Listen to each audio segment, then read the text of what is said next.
Hey everyone, it's Ash. Today I decided to do a video on how I make and edit my videos. Back here you will see my MacBook. It is being screen mirrored from my phone, so that way I can use that as a monitor while I'm setting up the shot. I'm going to turn it off so that way you can't see it, and also it's not lagging in the background. Oops, you can see that I was watching The Flash on Netflix. I also use my iPad as a script. It typically sits here. I will put up my script, and so that way I can talk you through the way I use scripting, and sometimes I use a shot list, but that all depends on what kind of video I'm doing that day. You will also find up here in this corner, I believe, the gear list that I use, also my setup and everything, but this is more of a in-depth video on how I do my videos. Here you can see my script, what I actually say. Hey everyone, it's Ash. Yes, that's actually written down because I do tend to forget it. And then you will also find that I said, today I decided to do a video on how I make and edit my videos. Yes, I have like a script, rough script. I can change words if I want to, or if I'm having a bit of a hard time with saying the script, because I do have a hard time saying the words that I want to say, even though like I'm a theater kid. I've done I can say my lines, but I have a problem with remembering them because I don't spend that much time remembering them for my videos. I just say what I want to say when I sit down and there's a video. Firstly, you want to have an idea of the topic you want to do, whether or not you want to do a vlog or an info video, or it just all depends on what kind of video you want to do.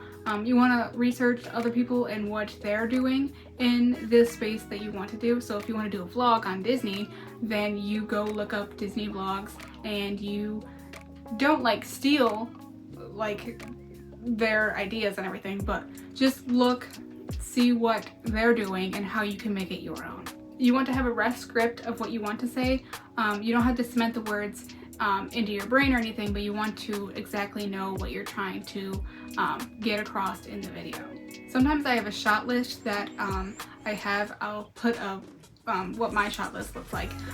That just depends on what kind of video I'm doing. So this one I don't typically have a shot list because I know exactly what I'm doing.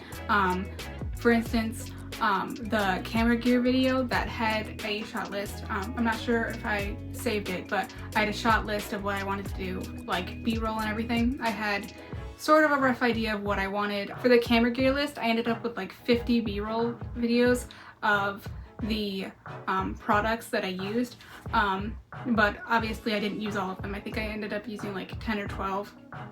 That's typically what you end up with. You have 100 things and you pick 10. You want to make sure you pick the ones that, one, look the best, two, get across what you want, as well as they're all going the same direction for the most part, because if you go left and then go right, you're gonna get the audience could get very dizzy. You could go up and to the left or across to the left. It all depends on the type of video you want to do. That's my right. Apparently I was using house directions. Whoops. Oh well. But you just want to know exactly what you want the video to look like. You don't want to shake it back and forth too much or go up and down, because you can make your audience dizzy. When you're shooting your video, make sure it's 16:9. You don't want to have it be vertical and then long, because when you go into editing, your videos will need to be zoomed in so that way you can fit the right shot in the way.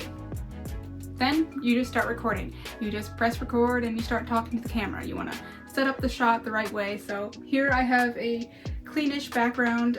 You can see it's mostly all a different color.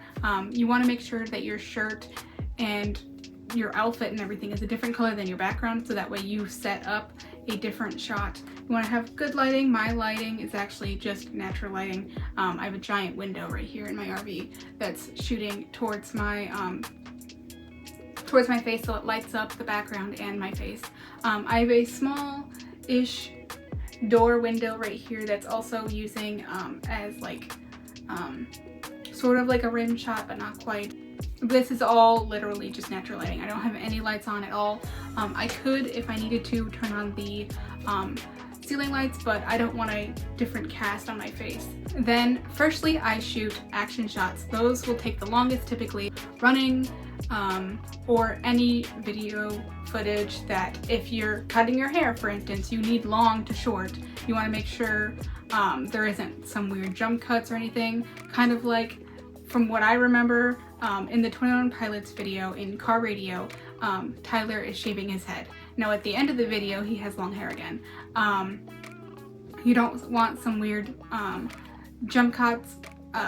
However, apparently that was on purpose. I'm not really sure, but that is like the clearest thing. You don't want to have long hair and then short hair and then long hair again, because that could confuse the audience.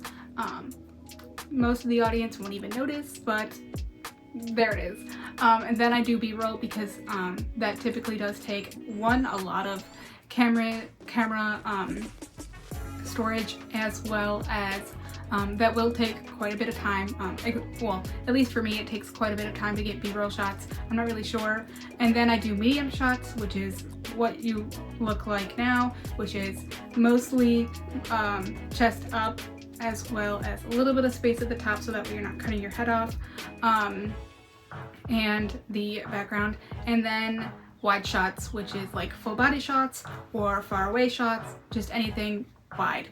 And then I do shots, like for instance, my vlogs will have just selfie videos, and those are the easiest. Those will get done the last because they're being in time. For instance, you can't just be like at Disney and then be at home again. That's quite a bit of time. So and then I do that so that way I know exactly what I'm doing, and I can just have fun in the moment and then throw it all into my iPad and get a rough timeline. Speaking of which, after I get all the shots and everything, after you're done recording and everything, then I send it to my iPad, either using AirDrop or the GoPro Quik app, just anything to get it all onto my iPad. I typically use my iPad to edit, mostly because right now I'm having a problem still with my DaVinci Resolve, having an overexposure issue. So then right now I'm just editing on VLLO. This is what the app looks like. It's a free editing software. I like it, it's pretty good. I like not having to pay for anything, and it also has a lot of fonts and a lot of stickers. I really like the stickers, as well as it has really good background music, and it does have sound effects, although I don't really use much of the sound effects. They do have a lot, and I do like them. In my growing up in a haunted house video, I used the door knocking, as well as I think I used something weird for the rolling marble, but I'm not really sure. But I think I used scratching as well, and footsteps. Those all came from VLLO. Make sure when you're opening the VLLO, you are putting it in 16:9, and also name it so that way you know which video you're editing. Then I put the clips in a rough timeline, and then you just cut your clips into a rough timeline. Make sure you cut down the clips as much as you can to cut out all the ums and the likes and the dead silence and looking at your screen. I typically use this as a teleprompter, but you use what you need to use, so that way if you need a notebook, I did that for a while, just put it next to your phone or down on your lap or something, so that way it's out of frame but you can look at it when you need to. Then I add background music, add voiceovers, then I color grade and add any effects or films over top of the footage, and then I add stickers, frames, text, labels, captions, images, GIFs, and videos, and then I export the video to my Photos app. Then I upload it to YouTube. This will take a long time, so you want to do this as quickly as possible, because mine typically take an hour-ish, give or take. Mine typically have a longer time frame, so therefore, and my internet's pretty good, so some of my friends have had to take literally 2 days out of their life to just upload a 10-minute video. While that is uploading, then you can make your YouTube thumbnail. Some people say do it before you even start recording, but it's up to you. A lot of the time, I usually do it while I'm uploading the video, but sometimes I will do it first. It all depends on anything, but before I record, I typically have an idea of what the thumbnail will look like anyway before I do it, before I start recording or anything.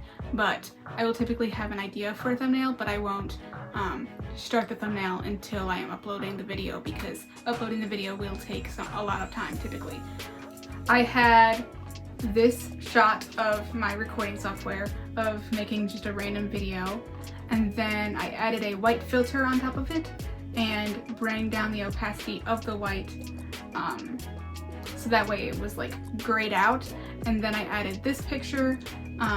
How I added that picture was holding down the picture, quickly let go, and it will have a rough outline of what you need to picture, and then you press copy, and then you put it in paste in Autodesk Sketchbook. To make my thumbnails, I use Autodesk Sketchbook. You can use whatever you like, but that is the drawing software that I like to use.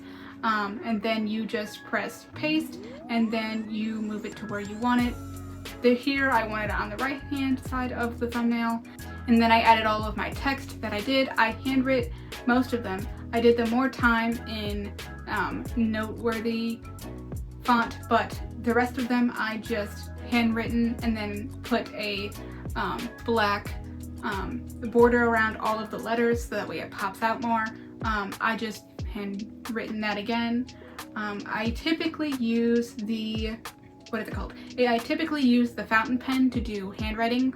In my thumbnails, I typically use a plain black background with white text with a black border around all of them, as well as a free cropped picture. I usually outline the cropped picture sometimes with one of these hex codes.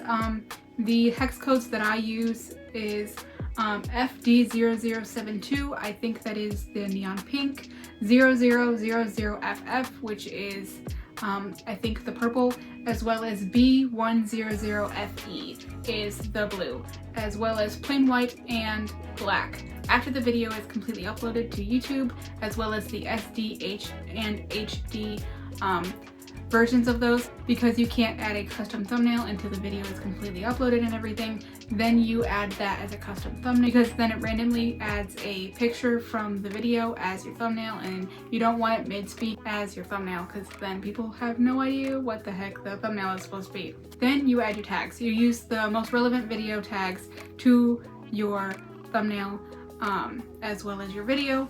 You use the most popular search results first that you think will work sort of for this video, so I'm probably going to make creating video, making video, recording video, YouTube video, all of those, as well as probably editing software. The editing software that I use will be in the tags. You want to make sure that the most popular are first. These tags will not be viewable by most people. You will only see it in the YouTube Studio. Then you add a description, and I make my videos unlisted so that way I can send it to 1 or 2 people to review to make sure none of the editing is weird or anything, or the background music isn't too loud. For my attractive video, I had to re-upload it, which took an hour and a half after it already did an hour and a half, because the music was too loud. It was at 4% and I needed to be at 2% because it was way too loud, and you could not really hear me because the background music and my voice was equal, and you need the background music to be about 15% of your voice, which is quite difficult using VLLO, which is why I typically use DaVinci Resolve, but I'm still having a bit of a problem with the overexposure with DaVinci Resolve, so I'm only doing editing videos on my iPad for now, but hopefully I'll get my MacBook to be where it needs to be when I figure it out very soon. Then you publish your video. I typically publish my videos on a schedule, which is Fridays at 3 p.m. Eastern Standard Time. You can schedule it however you want, or you don't have to have a schedule. I know my friend Levi, I'll link their channel up here in the cards. They don't have a schedule at all. They just upload whenever they feel like, and you can do that as well, but I typically like to have a schedule so that way I can be a couple weeks ahead of schedule, so that way I'm not having to think about YouTube videos constantly, and that way I can have a more free life instead of having to be online at all times. I don't do that anyway, but I like to do YouTube videos, think about YouTube videos, do them, record them, edit them, and then just live my life. Then enjoy. You made your first video. You recorded the video, edited the video, and you published the video. Congratulations. Most people don't even get past step 1. However, you made it completely there. Please link your first video in the comments, and good luck. That was all for today. Hope you liked this video. Bye.